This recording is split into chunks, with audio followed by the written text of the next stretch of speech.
Alright, this is Tucker Day, back with another Transformers review, and today I have Transformers Fall of Cybertron Airraid. Now, first of all, let's take a quick look at the packaging. We have the nice CG representation of Airraid in his vehicle mode. Up here we have the nice artwork. I like that pose quite a bit. On the back, we got the obligatory product shots, vehicle mode, bot mode, and there's the bio.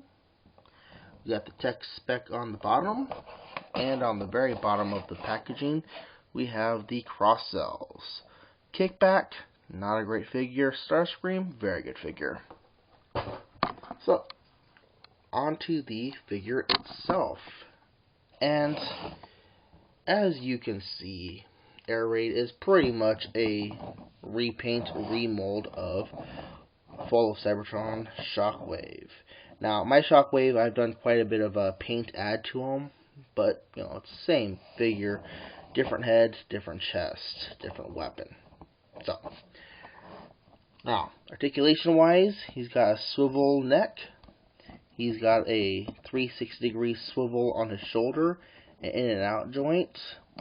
He's got a awkward double jointed elbow. He's got an in and out joint here and a ball jointed elbow. He's got a bit of a swivel there in the wrist. No waist articulation, ball jointed hip, a decent knee articulation, and some toe movement going on. Now on mine, don't know if you can see it, but right up in here I have some paint spillage where they didn't quite get the silver in there, unlike on the other side, so that's kind of annoying. And the head, which, by the way, is a very nice head sculpt. I like that head sculpt going on there. But on this side, it's like somebody took a knife to it and scraped off the paint.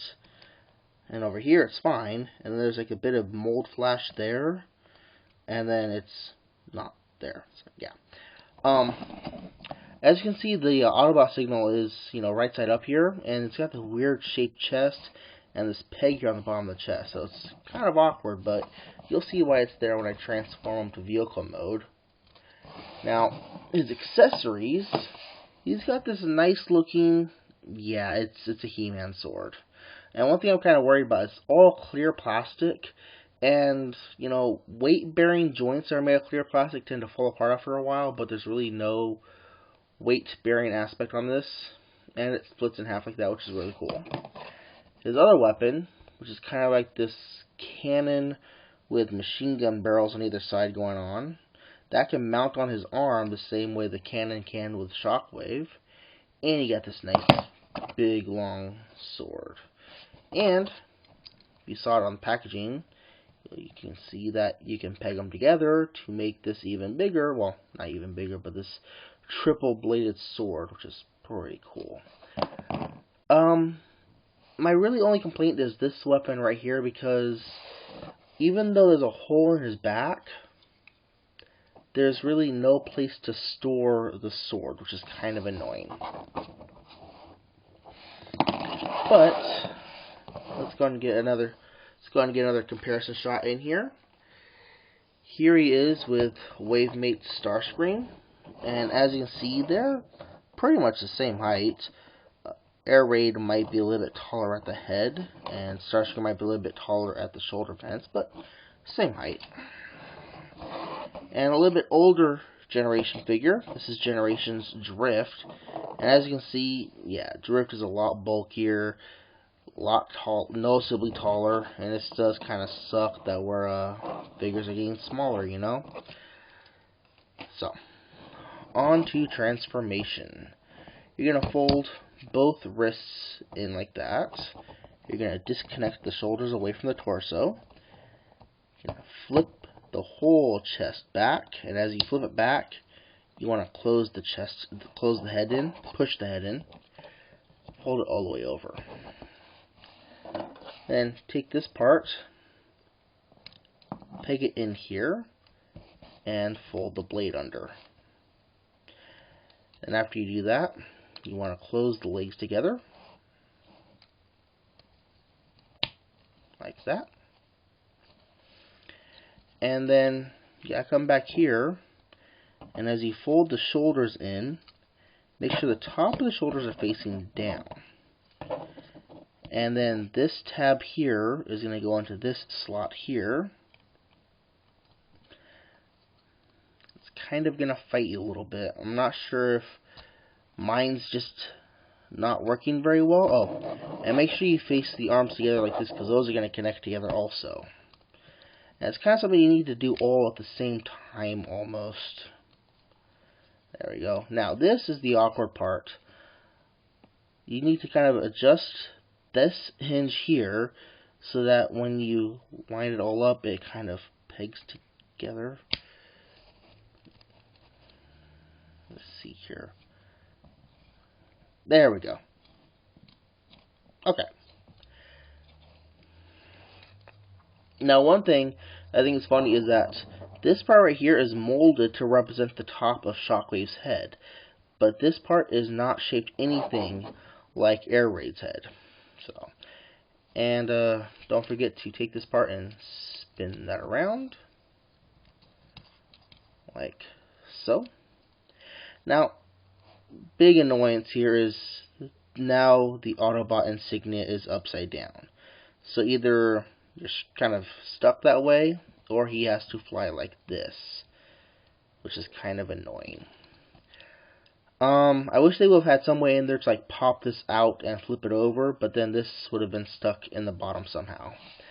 And you're supposed to take this other piece, transform it around like this, and peg it up on the top.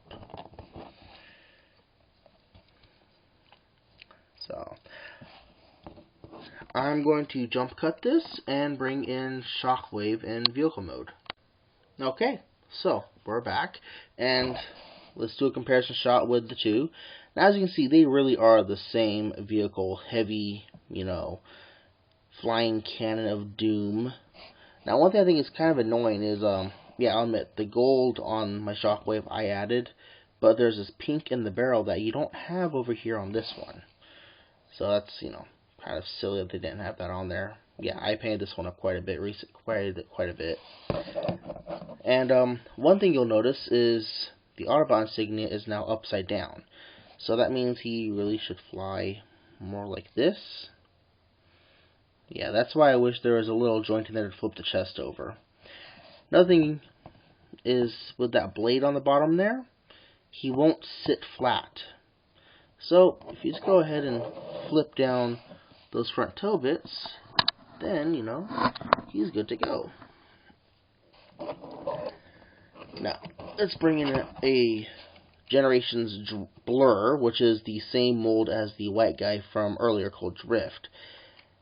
This guy's about 4 or 5 years old, and they've gotten smaller, and it is really, really annoying that they're doing that. And of course, you can't see this, but this guy is a lot heavier than Airraid. Another comparison shot with his wave mate. This is Ultra Magnus. And you know, while Airraid might be longer, Magnus is noticeably bulkier. So, now to get him back to robot mode, and there's a reason why I want to do this, you're just going to bring the engines away, split the engines aside, and flip the whole cockpit over. And it's going to automorph the head out. It's on a little spring joint in there. Bring the legs apart. Pull out that weapon. Lock the shoulders in place. Flip up those. And here he is pretty much back in his robot mode.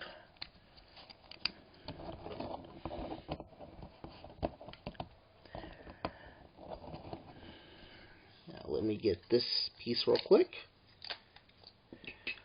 Now, something funny I noticed is,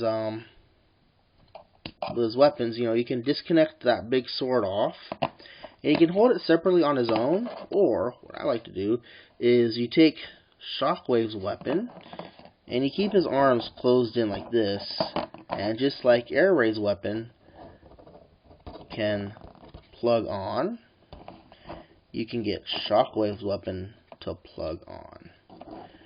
So now you got these dual machine cannons going on, which is pretty wicked.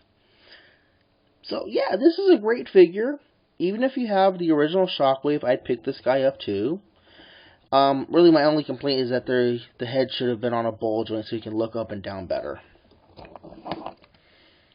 So, this has been Talkaday with a review of Transformers Generations Fall of Cybertron Airraid. And, thank you much.